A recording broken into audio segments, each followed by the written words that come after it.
이런 게 국고 손실인지 아닌지 시청자 여러분께서 직접 판단해 보시길 바랍니다.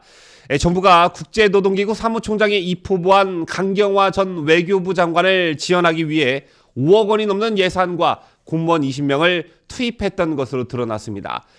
하지만 강 전 장관은 이 같은 정부 지원을 받고도 단 2표를 획득하는 초라한 성적으로 낙선했죠. 처음부터 무모한 도전에 무리한 예산과 무리한 인원이 투입된 것이 아니냐는 비판이 일 전망입니다.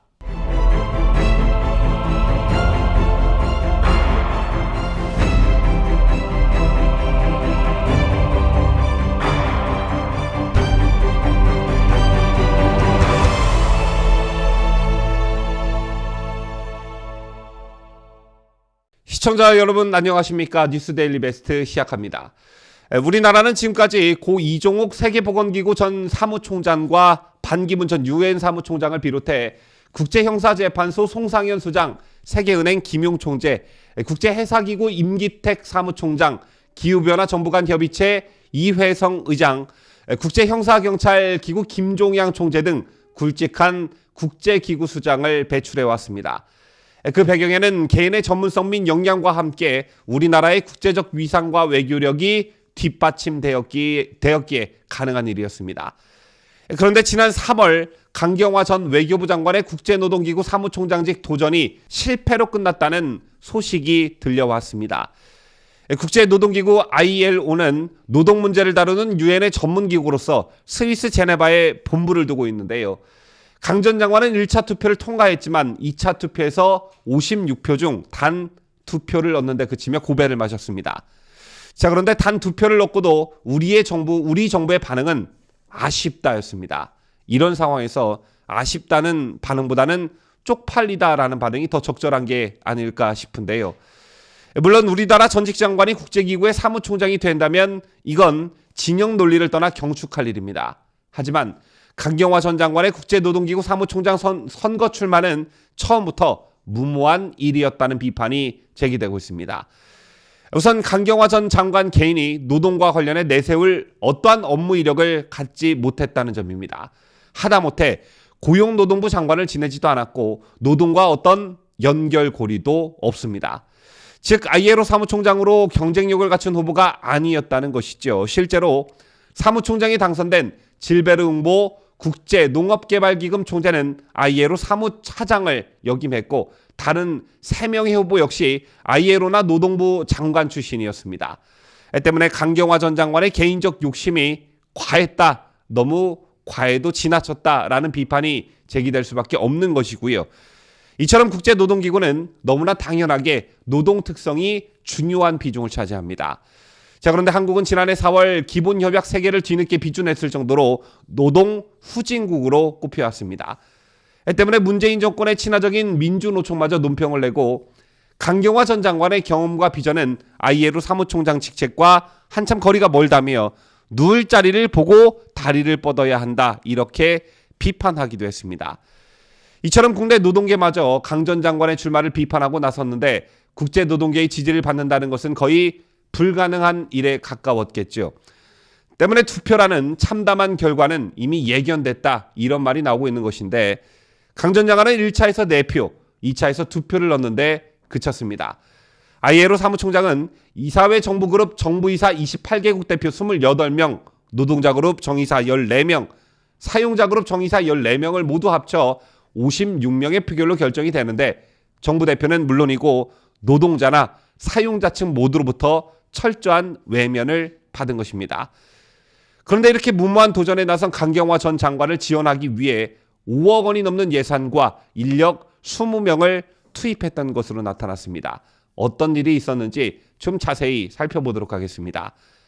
지난 19일 외교부와 고용노동부가 국민의힘 김웅 의원실에 제출한 자료에 따르면 문재인 정부는 작년 10월 1일 강 전 장관의 ILO 사무총장직 입후보 사실을 공개하며 법무처 이 태스크포스를 꾸려 지원하겠다는 방침을 밝혔습니다. 이후 11월 중순께 외교부 12명, 고용부 8명으로 구성된 대규모 TF가 구성이 됐는데요.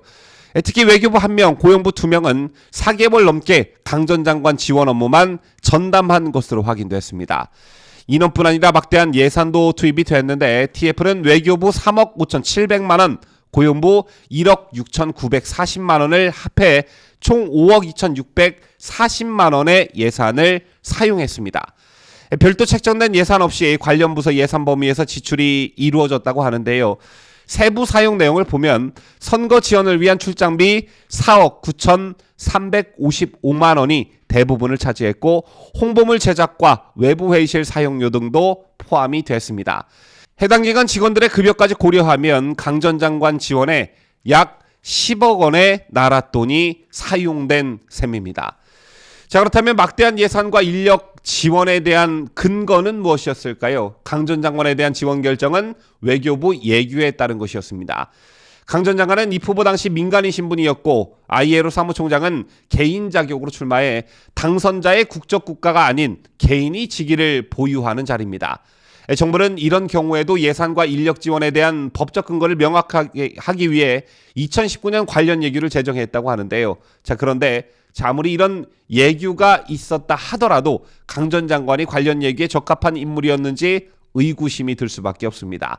지난 2019년 정부는 국제기구 선거조정회의라는 별도 절차를 신설해 국가 이익에 기여할 것으로 기대되는 정도, 당선 가능성, 경합 정도, 여타 선거 입후보 상황 등을 종합적으로 고려해 지원 여부를 결정하기로 했습니다.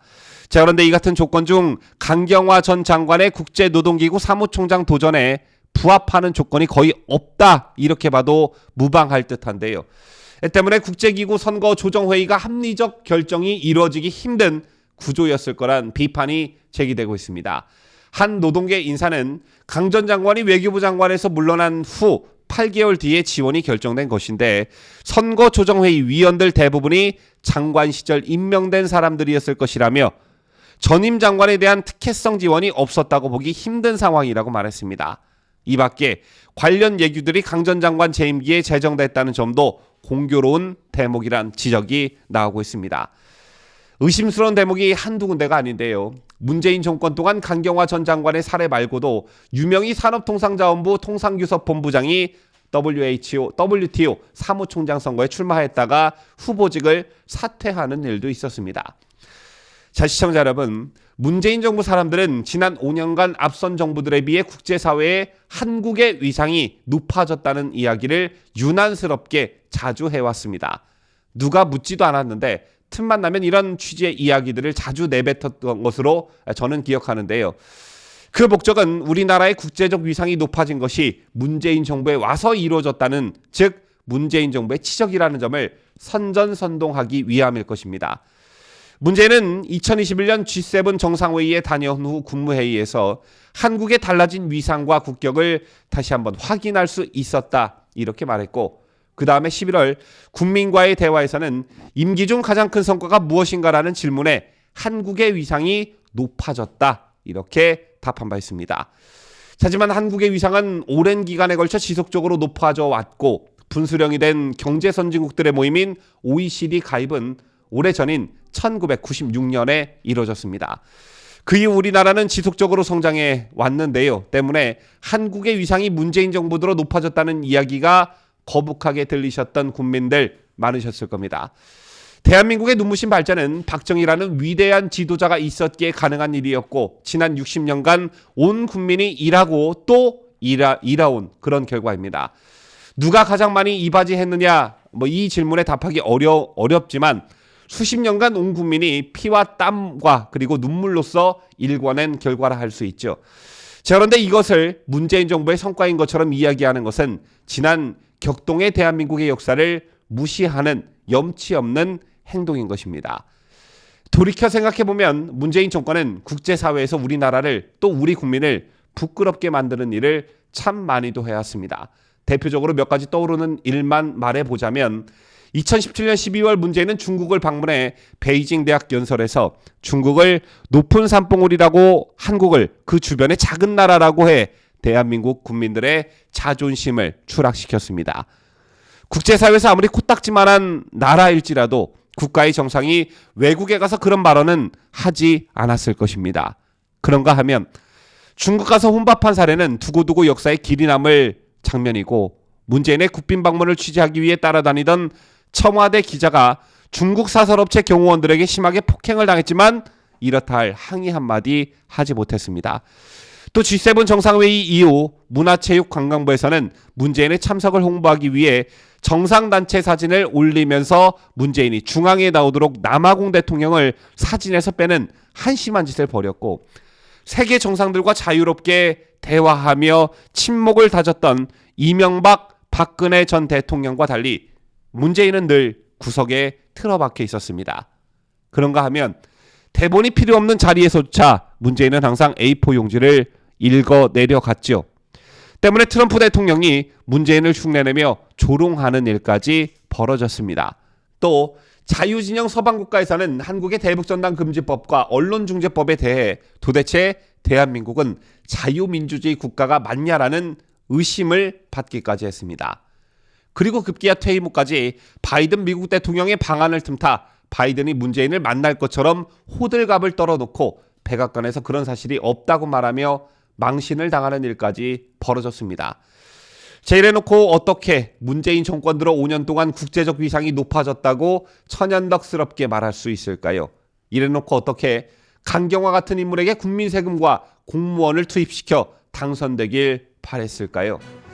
정권은 바뀌고 세상은 또 변해가지만 국민들의 전 정권에 대한 냉철한 냉정한 평가는 반드시 이루어져야 할 듯합니다. 지금까지 저는 자유대한민국을 소화하는 뉴스데일리 베스트 민앵커였습니다.